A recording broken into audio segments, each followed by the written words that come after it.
Salah est en passe de devenir le nouveau visage de la Saudi Pro League, ou en tout cas on s'y dirige drôlement et je trouve que c'est un dossier passionnant. Salut tout le monde, c'est TMF et aujourd'hui on va parler de l'avenir de l'international égyptien. Le joueur de Liverpool se retrouve dans son club de Première Ligue dans une situation assez délicate, mais ça reste toujours un élément extrêmement courtisé et particulièrement du côté de la Saudi Pro League.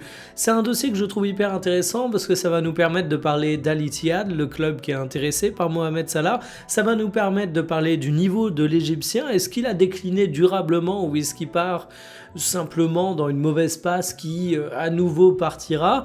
C'est un âge où finalement ces questions sont vraiment pas simples, mais j'ai un avis plutôt tranché là-dessus.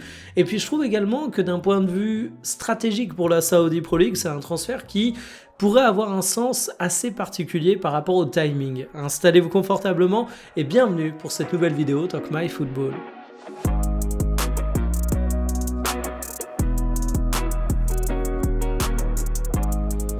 Al Ittihad veut Mohamed Salah pour remplacer Karim Benzema et N'Golo Kanté, mais attention, l'intérêt de Al Ittihad date même de l'année dernière, sauf que l'année dernière il s'était planté, l'Égyptien avait prolongé du côté de Liverpool, sauf que cette fois cette situation est bien différente. Voici la petite fiche du joueur, cela fait qu'il est désormais engagé jusqu'en 2027, c'est pas anodin car ça veut dire que Liverpool pourrait récupérer un transfert au passage, et en l'espace d'un an, la valorisation du joueur a sensiblement chuté, passant de 50 à 30 millions d'euros. C'est logique pour un joueur qui va fêter ses 34 ans au cours de l'été. Mécaniquement, l'âge fait que ta valeur décline, mais on peut également s'interroger sur la forme du joueur.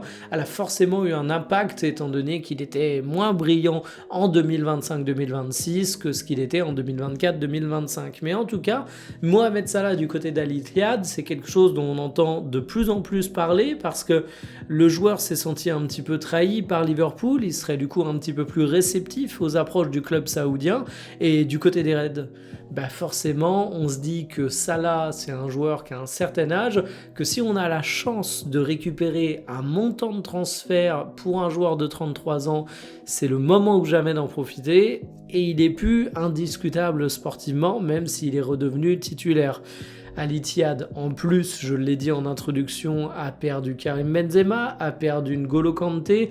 Ce sont deux joueurs qui sportivement étaient extrêmement importants, mais même en termes d'image, de rayonnement du club et de rayonnement de manière générale de la Saudi Pro League, c'est des gros noms. Benzema reste, mais il a changé de club. Mais concrètement, ça vaut quoi Mohamed Salah en 2026? Est-ce que s'il va du côté de la Saudi Pro League, c'est parce qu'il est complètement cramé?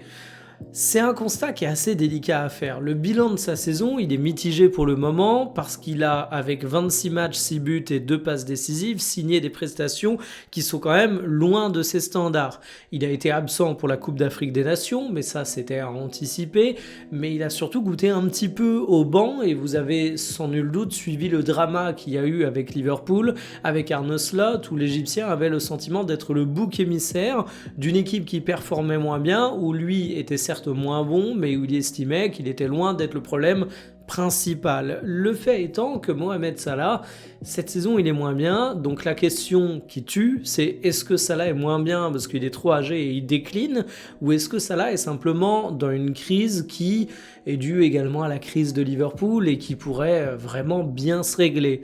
Physiquement déjà, Mohamed Salah est plutôt conforme à l'année précédente. C'est un ailier qui, à côté des autres, a un très faible volume de course, mais qui a toujours une pointe de vitesse impressionnante, et sur ça, aucun déclin, juste un profil physique bien connu. Il faut d'ailleurs remonter à 2022 pour voir Salah avoir un gros volume de jeu, sauf que vous n'êtes pas sans savoir que entre maintenant et 2022, Salah, il a quand même choqué bien des équipes en mettant une montagne de buts, donc là-dessus, on peut dire qu'il est ok. C'est davantage sur ses statistiques techniques où l'Égyptien n'est pas incroyable cette saison.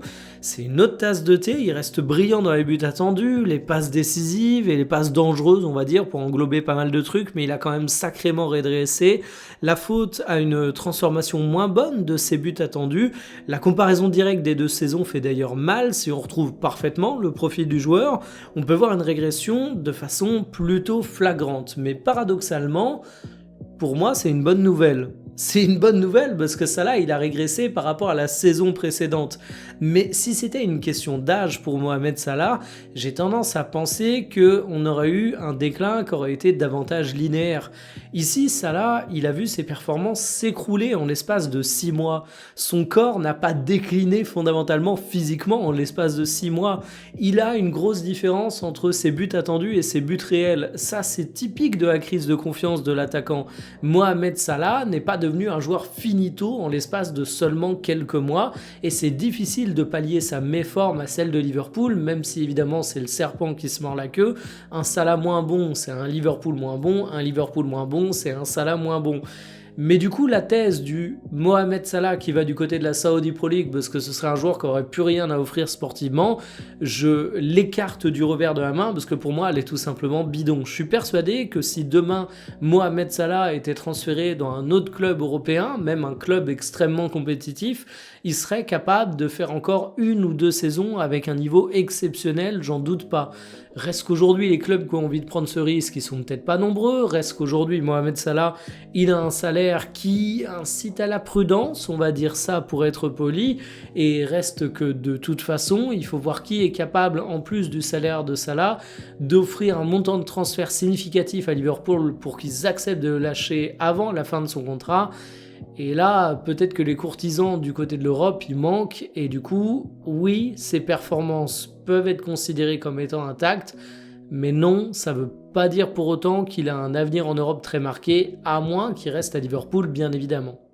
Salah en Saudi Pro League, je trouverais que ce serait extrêmement intéressant parce que finalement, il pourrait devenir l'ambassadeur de ce championnat. Déjà, de manière absolue, Salah, tout le monde le veut pour des raisons marketing. C'est un joueur qui est immensément connu. Ça a été l'icône de Liverpool, l'icône même de la Première Ligue durant toute une époque. Et même aujourd'hui, ça reste un joueur extrêmement important, extrêmement réputé. Il fait un petit peu partie de ce package de superstars qui a une image qui est même difficilement quantifiable tellement il a de l'influence. Mais surtout en termes de timing, la Saudi Pro League, elle se trouve un peu à la croisée des chemins. T'as Cristiano Ronaldo qui est là depuis 2023. Donc finalement, on s'est déjà habitué à Ronaldo du côté de l'Arabie Saoudite. C'est déjà considéré comme un joueur qui est acquis, même si évidemment le Portugais garde aujourd'hui toute son influence. Sauf que Cristiano Ronaldo, il vient de fêter récemment ses 41 ans. Alors CR7 est une machine. À 41 ans, il reste performant. Ça reste un joueur intéressant, mais au bout d'un moment, le temps est méchant et le temps n'échappe à personne. Tout le monde passe par ses affres et Cristiano Ronaldo, il ne sera pas éternel.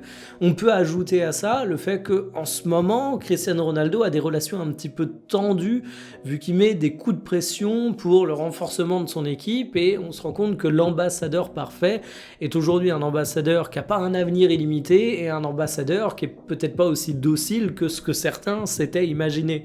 Du coup, il faut du renouvellement, particulièrement à l'Etihad où tu as perdu Benzema qui a changé de crèmerie, où tu as perdu N'Golo Kanté. Là, tu ferais venir un autre joueur extrêmement fort dans l'équipe. Et je me dis que le visage de Mohamed Salah pour représenter la Saudi Pro League en transition avec Cristiano Ronaldo durant cette petite période d'entre-deux, c'est vraiment quelque chose qui serait hyper bankable. Pour tout ce que représente le joueur, qui est une star absolument immense, pour le fait que, selon moi, il sera encore performant sur les terrains, donc ce sera pas seulement une vieille star qui viendra prendre son cachet, mais ce sera un joueur exceptionnel. Et puis il y a un dernier point qui est un peu plus anecdotique, mais Mohamed Salah est croyant et pratiquant, et si c'est pas du tout indispensable pour être la star de la Saudi Pro League, bah on sait qu'il y a une notion de soft power à l'échelle mondiale, mais également à l'échelle locale, et je me dis que c'est la petite cerise sur le gâteau. En tout cas, s'il y avait transfert de Mohamed Salah comme ça a l'air de se dessiner, parce que les rumeurs sont insistantes, les discussions sont réelles, et aujourd'hui on se dit que même du côté de Liverpool, ça pourrait être une porte de sortie souhaitable, ce serait un énorme coup pour la Saudi Pro League, parce que le développement du championnat, en termes de niveau footballistique, se fait pas forcément par les stars. Il faut faire venir beaucoup de joueurs en nombre, question d'élever le niveau moyen. Il faut des jeunes joueurs, question de pas simplement se reposer sur l'expérience des cadres, mais tu as quand même une notion de porte-étendard, tu as quand même une notion de superstar, ne serait-ce que parce que finalement, imaginez que Salah signe à Al Ittihad, si tu veux recruter un jeune joueur à Al Ittihad, tu peux lui dire Attends mec, tu vas te pointer tous les matins à l'entraînement, tu vas être avec Mohamed Salah, qui est peut-être le joueur qui était ton idole quand tu étais jeune, qui est un joueur dont tu as envie de t'inspirer, qui est un joueur dont la carrière te met des étoiles dans les yeux, ça peut être un argument. Donc franchement, c'est un transfert qui aujourd'hui est loin d'être acté, bien évidemment, mais qui ferait sens pour un peu toutes les parties à mes yeux. Liverpool aurait un beau cachet, la Saudi Pro League et Al Ittihad auraient un joueur stratégique en plus d'être performant. Et puis l'Égyptien, il aura 34 ans cet été, il aura une carrière où il aura tout gagné, il aura connu bien des clubs, bien des championnats, il n'a plus rien à prouver à personne. Partir là-bas pour vraiment être une légende, ce serait quelque chose qui ferait totalement sens à mes yeux. Donc dites-moi ce que vous en pensez en commentaire. Est-ce que pour vous, Mohamed Salah a un avenir du côté de Liverpool? Est-ce qu'il faut qu'il aille en Saudi Pro League?